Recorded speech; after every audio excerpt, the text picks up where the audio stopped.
Strong, strong families, yeah. Good friends. Strong families. Welcome to Good Friends, Strong Families, the podcast where every episode equips you with a new skill, surrounds you with support, and provides actionable steps you can immediately implement in your family life. I'm Angela, and I'm joined by my co-host, Anna. In today's episode, we will delve into connecting with our kids one-on-one. This is a foundational skill that will help you show your child how loved and valued they are. We'll dissect the what, why, and how so that by the end of today's episode, you'll be better equipped to raise resilient, connected families. Hello, Anna. Here we go. Okay, this is one of my favorite skills. I would say that when we are teaching our parenting classes, when we're doing our family strengthening classes, which incidentally are not just parents, it's parents and kids. Yeah. But when we're teaching this class, I think we spend more time trying to get people to understand how important this one skill is than any other skill. Yeah, because I've been there. Well, okay. Well, think about this. So the idea here, and I'm going to ask you to give us some examples and tell us a little bit more about the skill. But the basic idea here is that you've got one parent, parenting adult, and one child, and they have 10 to 15 minutes alone. Right. Just the two of them. Right. And the goal is for the two of them to spend that one-on-one time as many days a week, all if you can get to it, but as many days a week as you possibly can.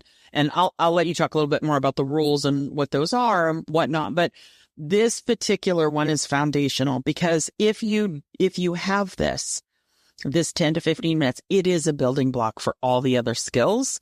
And it actually gives you a place for when other things are going wrong.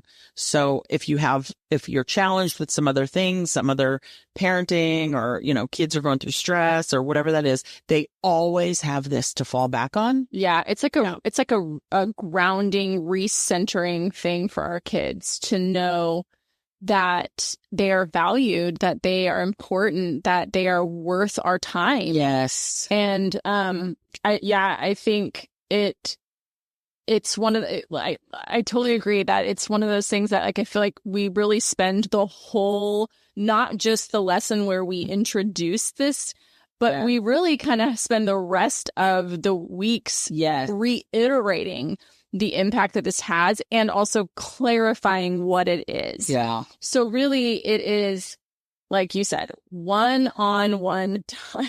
Yeah. Can we do this entire thing as a family? No.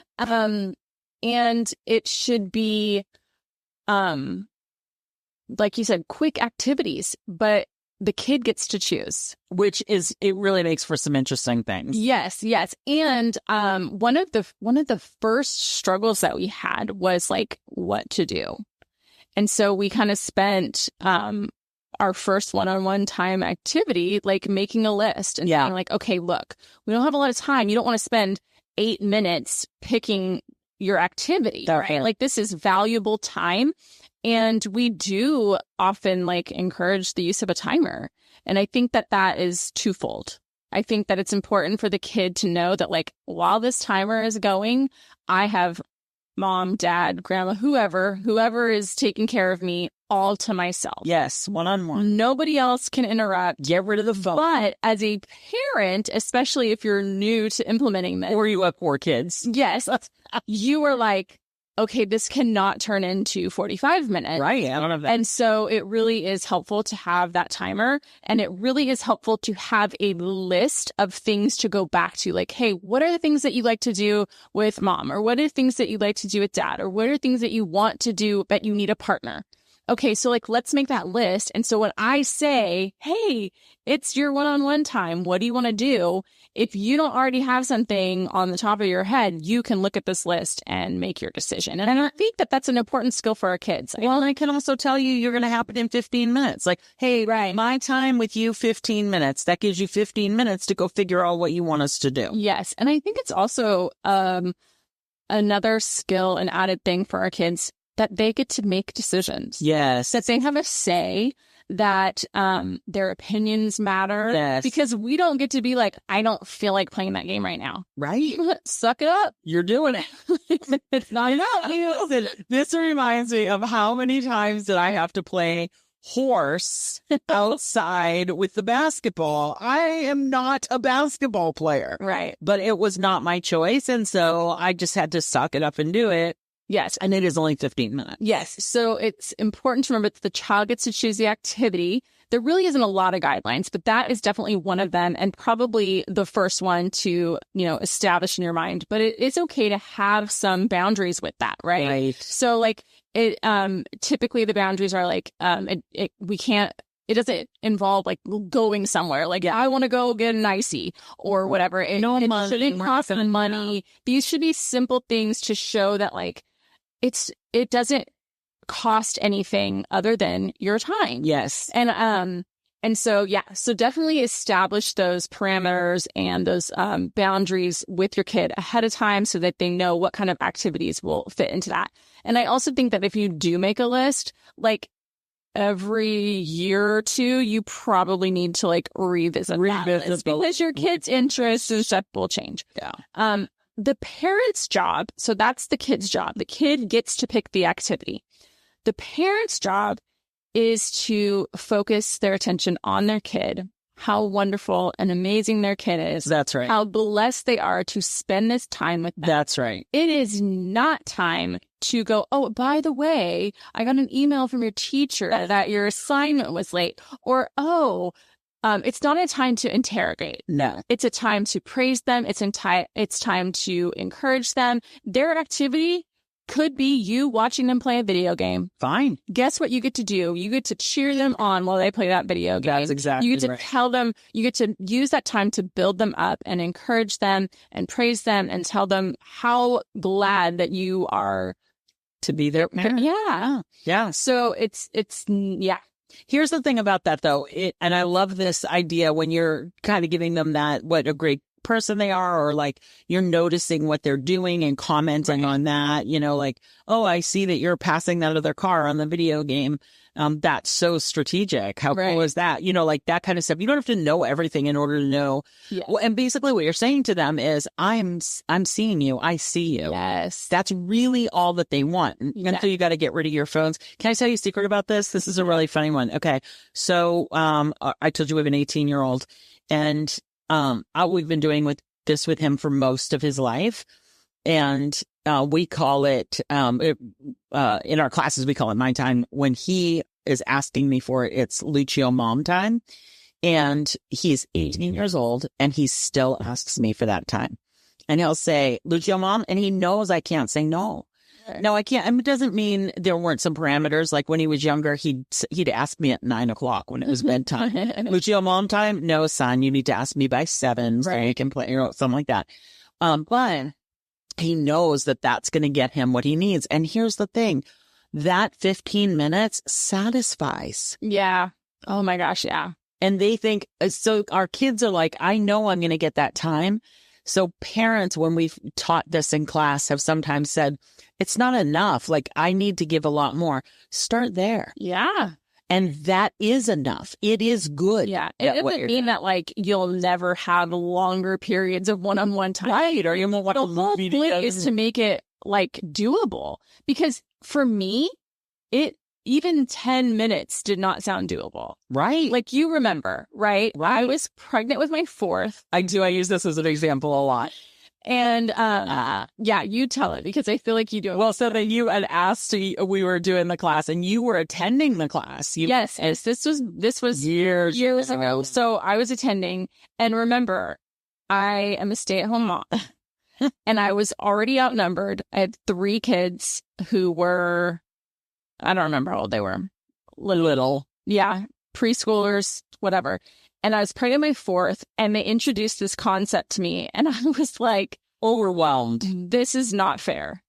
Okay, but I will say, I did say something to you, and I use this as an example because I said something to Anna as my friend that I normally don't say to other people. Right. Let me just give a couple of ideas to folks who might be listening saying, that's 40 minutes. I don't have an extra 40 minutes in my schedule. This is what I tell people. If you have a partner at home, you do half, they do half. Yeah. If you have other people that love and care about your kids, teach them to do it. Grandparents, aunts, uncles, older siblings. If you have much older siblings, we had that. Our older siblings would do it for us if I couldn't be there. I've done it online. Yeah. I've done it over the phone where if I'm traveling, then they would call and we would like read a book together, or now over Zoom, we do like origami together, and now I'm actually even doing it with my niece. Yeah. So it is important, and it doesn't matter. Yeah, we're overwhelmed. So then you don't do it every kid every day. Right. Do 2 kids today, 2 kids tomorrow, 2 kids the next day, 2 kids. Right.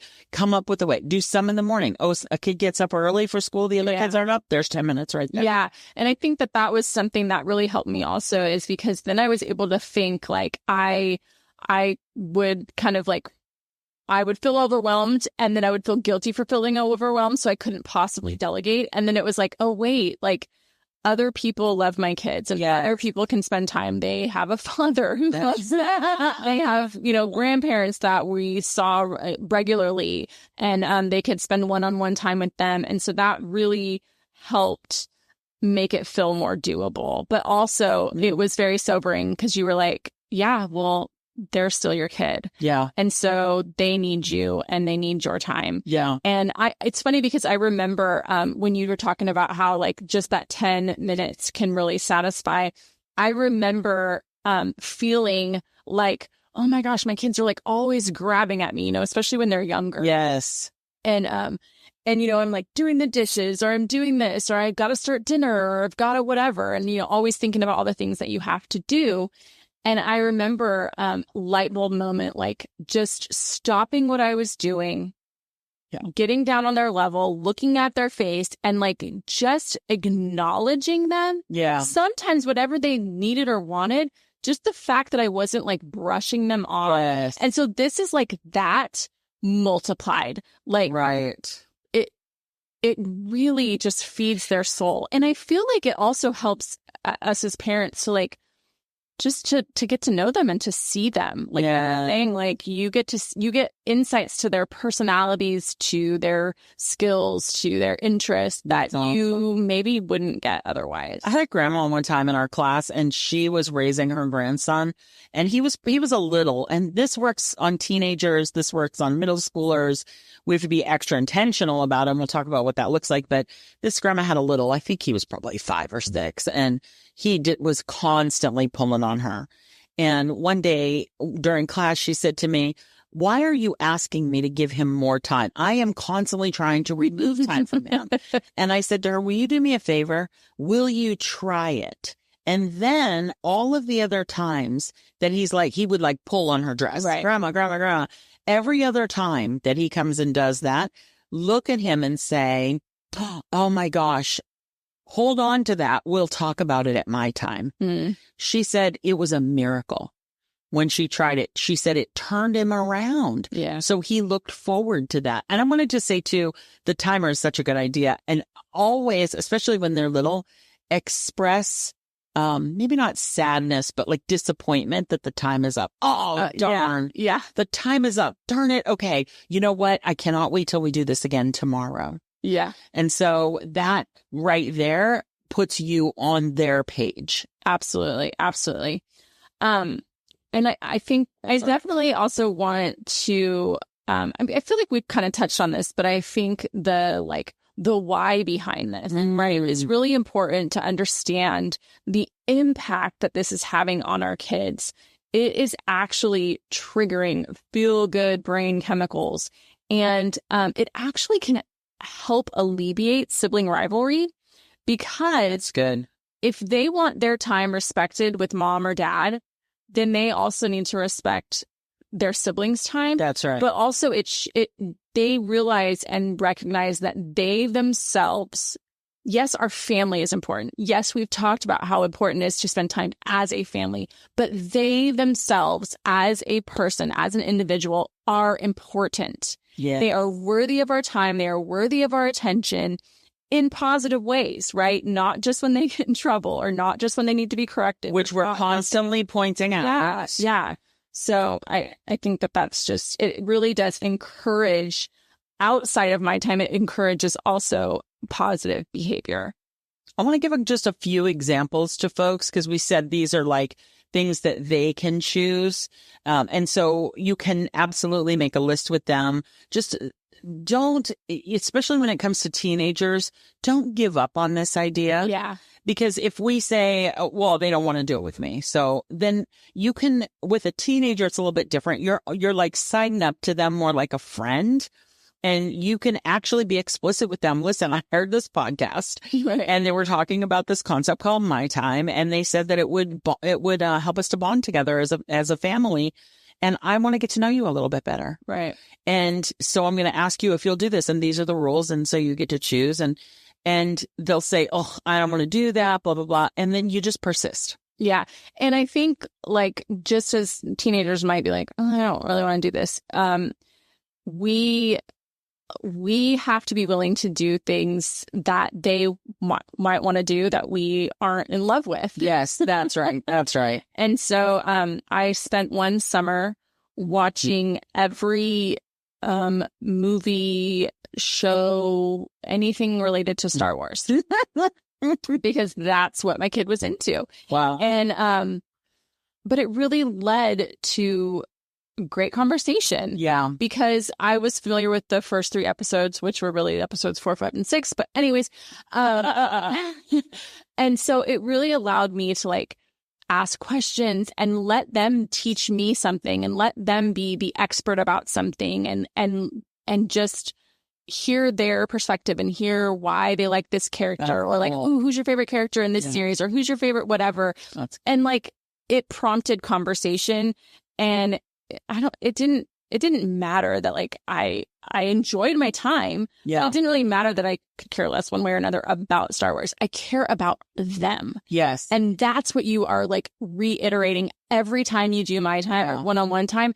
Every single time you are telling them how important they are, how like they're just, it builds their self-esteem. You matter to me. Yeah. You're seen by me. That's so good.